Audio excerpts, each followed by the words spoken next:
In the beginning, there was nothing.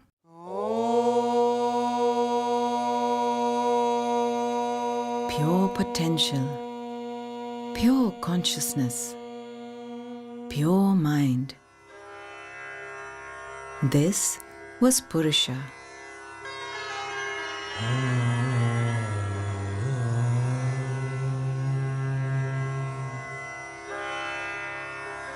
Then came Prakriti, energy, nature. She brought Purusha to life.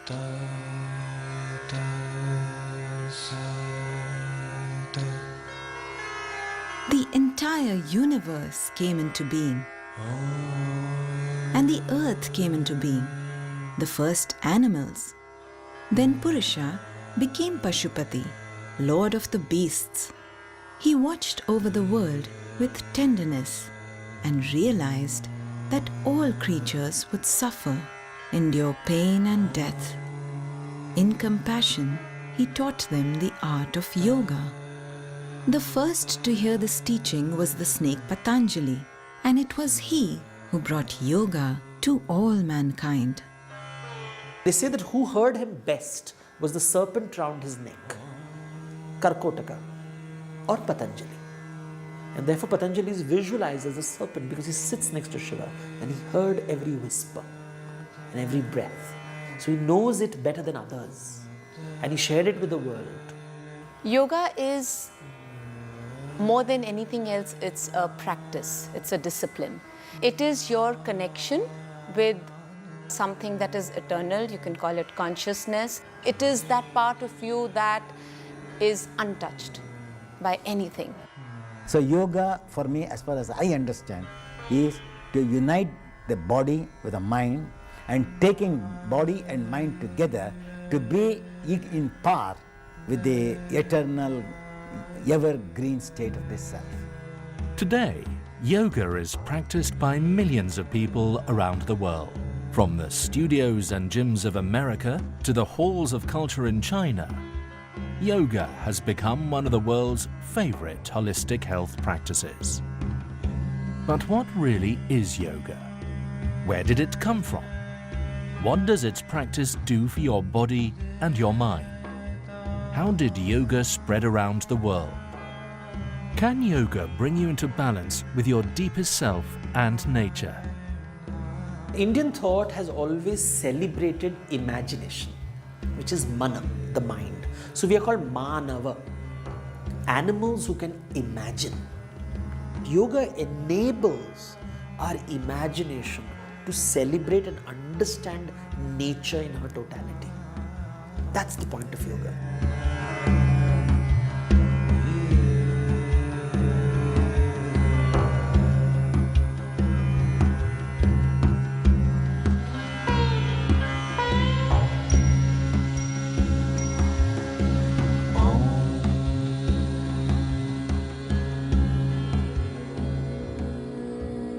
The human animal has always tried to control nature and tried to control his environment. Somewhere in India's long history, the control of nature turned inwards and became about the control of the body and the mind. This inner journey became what we know of as yoga. For billions of years, nature has been around and suddenly humans come about. And what makes humans special? We are capable of imagination. This imagination is Purusha.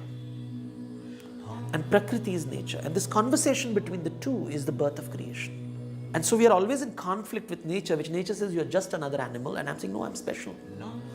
And so my fear starts crumpling my mind. I refuse to accept reality. And this is the birth of Aham. Me, I am important. Yoga is the opposite, unraveling of it. You start opening it. And when it completely opens up, when it reaches that state, it sees the world as it is, not the way I see it. The origins of yoga are shrouded in mystery and mythology. We find many clues in the practices of Himalayan shamans, as can still be seen in Tibet and Nepal today, where the Lord of the Beasts is still revered. A practice like yoga was known in the Indus Valley civilization around 2500 BC. You see these seals which show images of people doing, for example, Namaste. Now, did they use the word Namaste, or was this gesture popular even then? You have people sitting in a yogic, what is called a Bhadrasana, what is we now call the throne position. By the 5th century BC, yoga was becoming well known and begun to appear in Vedic scripture. The word yoga is a Sanskrit word. It comes from the root yuja, which basically means to bind, to align, to hold. So it's about falling in place at the right time, and everything works out for you, which is synthesis, really. These techniques of mental control were becoming known to all religions and philosophies practiced at that time, including Buddhism and Jainism. By the 2nd century BC, yoga had evolved into an independent philosophy and practice, and was codified into a scripture known as the Yoga Sutras of Patanjali. Atha yoganuशासनम् yogaha chittavrittinirodhaha tada drishtuhu swarupe avasthanam. Visualize thousands and thousands of sages talking about this. One of them happens to know Sanskrit. One of them happens to be literate and is eager to write it down. So Patanjali's Yoga Sutra is one document. It's not the whole wisdom. It's written as a sutra. Sutra means a seed, which has to be put into your mind and into plant, and it will transform into a plant. The purpose of yoga is to still the mind stuff and unite the basic human consciousness with its original state of complete consciousness, or Purusha. It then goes on to say that the human being is made up of 5 layers or koshas that act in unison. The 5 koshas are layers. Energy, prana, which is the life force energy, moves between all of them and always keeps them connected. You talk of the sheaths. The Taittiriya Upanishad has a fascinating theory. They talk of the 5 sheaths, the Panchakosha, the Annamaya Kosha, which is our physical body, the Pranamaya Kosha, which is our astral body, the Manomaya Kosha, which is our mental body, the Vijnanamaya Kosha, which is our higher overmind, and finally the Anandamaya Kosha, the blissful sheath. So we have to cross over the bridge on the physiological body, from the physical body to mental body. Then using the mental body, we have to understand, discriminate each and every part. Then naturally you find that each and every cell in the system has its own intelligence, has its own memory, so that the cells can take of the body for me to think of God, the higher level of spiritual life. To align the koshas together, Patanjali prescribed a system called Ashtanga, or the 8-limbed path. The first 5 parts are the discipline part of it, the doing part of it. The last 3 parts of the 8 are internal. They are the outcome of practicing the 5. So yama and niyama are the first 2. Yama refers to how you behave with internally, how you experience the world, how you conduct yourself. Niyama are rules. Niyam means a rule or a discipline of physically living, how you behave in conduct with yourself and with the world around you. Then you come to asana, which is your connection with your own physical body. Then you come with pranayama, and the whole purpose of asana is to prepare the body for pranayama, so that when you breathe, that prana can circulate completely, access different parts of your body. And then you come to pratyahara, which is restraint.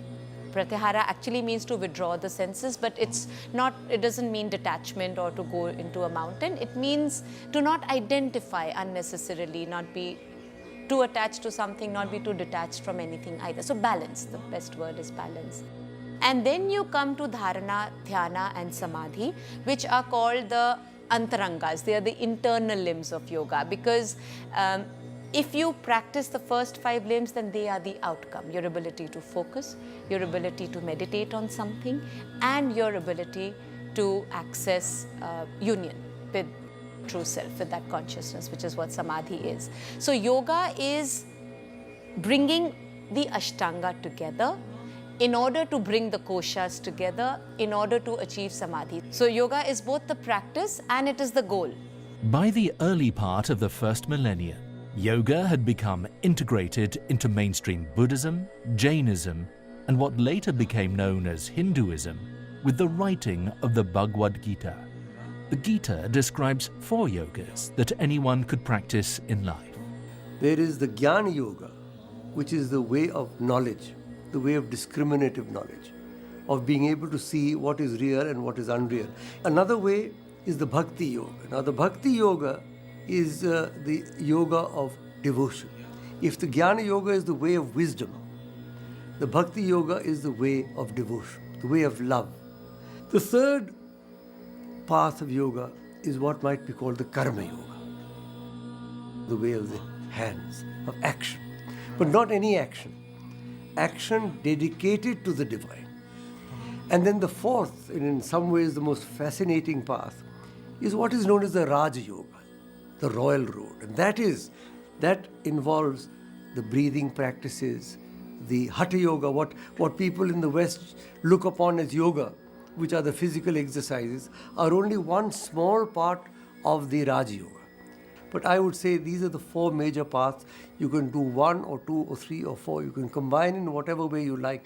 But you have to make a conscious effort if you want to grow spiritually. I don't think it happens automatically.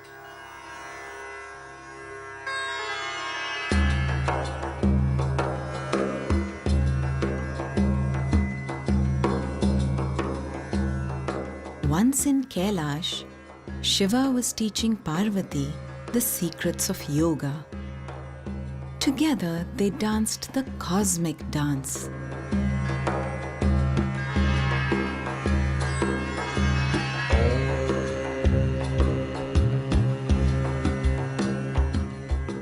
A fish who had swallowed a fisherman came upon them by chance and stopped to watch. As Shiva revealed the secrets of yoga to Parvati, the man inside the fish also listened carefully. When Shiva realized they were not alone, he was pleased and continued to teach the fish. He named the man Matsyendranath after the fish he was in. Shiva then sent him back to teach the world yoga. And this is how Hatha Yoga came into being. Now, why fish? Because fish is movement. It's not stillness. He comes to Kailash, which is stillness, and the fish, which is all about movement, tells the world. So Matsya as a means, it means life, it means movement, and he discovers the secret of stillness. He becomes the Nath. He shares it with the world. In the 12th century, a monastic group arose called the Naths that codified the practice of yoga into a training manual and methodology for monks called Hatha Yoga. Hatha Yoga has been misinterpreted, certainly to a very great extent, as physical yoga. But Hatha means willpower. So mind is considered as the king, therefore the word Raja Yoga came, control of mind. Whereas willpower is stronger than mind. Yogis were encouraged to become celibate and detached from the world. And over 84 asanas were developed to tune the yogi into a higher state of physical and mental consciousness. Very essence of yoga, yoga's chitta vritti nirodha. When the chitta vrittis of the chitta, or the waves of the thoughts or waves of the consciousness is restrained, there is stability. So while practicing the asanas in a spiritual line, even Patanjali says stability of the mind will come by the practice of asanas, because there is no other movement except that posture.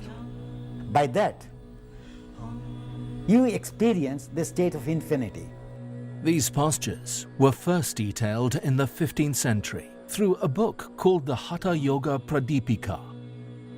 What this did was move yoga away from the lives of ordinary people and into secret schools and systems across India.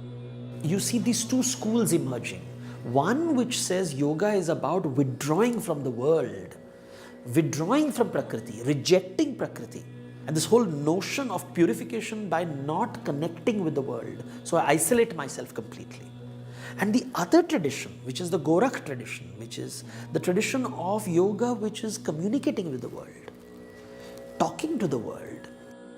By the time the British colonized India from the 18th century onwards, yogis were seen as eccentric, dangerous madmen who lived at the edge of society and could do all kinds of magic and contortions.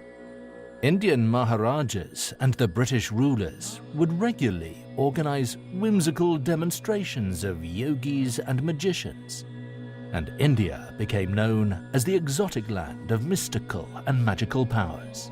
When the Europeans came to India, they were surprised by the exotic. They wanted to understand this exotic creature called India. And that's when the 18th century, this exotic India manifests itself to satisfy the gaze of the master. By the end of the 19th century, the word yoga had started to become well known in Europe and America through the work of the Theosophists and the arrival of Swami Vivekananda. He taught Americans the ideas behind Raja Yoga, and his little book became a Bible to all spiritual seekers and mystics in that period. In India, the Maharaja of Mysore was a great patron of yoga. His teacher was the legendary Krishnamacharya. Iyengar was his star student and gave most of the demonstration popularizing Hatha Yoga in Mysore and across India. In 1952, Yehudi Menuhin and Iyengar became good friends, and he arranged for Iyengar to demonstrate yoga in London, Zurich, Paris, and New York's Carnegie Hall. Audiences were amazed at Iyengar's yoga, and by 1966, he had published his first book called Light on Yoga. In the next few years, this became the Bible of the new yoga movement spreading around the world. The West, because of the Greek influence, has always celebrated the body. It has celebrated exercise. And suddenly see these people who are also talking about the body, but in the complete opposite way. There's no conquest. In fact, it's the opposite of conquest, killing the urge to conquer. It just says, look inside. Calm down. Life is not so terrible. Sit down. Breathe. Your body has the answer. Your breath has the answer. Your mind has the answer. These are conversations that didn't happen before. And these executives are like, this is like manna from heaven. I'm very happy that yoga, which was forgotten entirely, now, like mushrooms, it has come everywhere.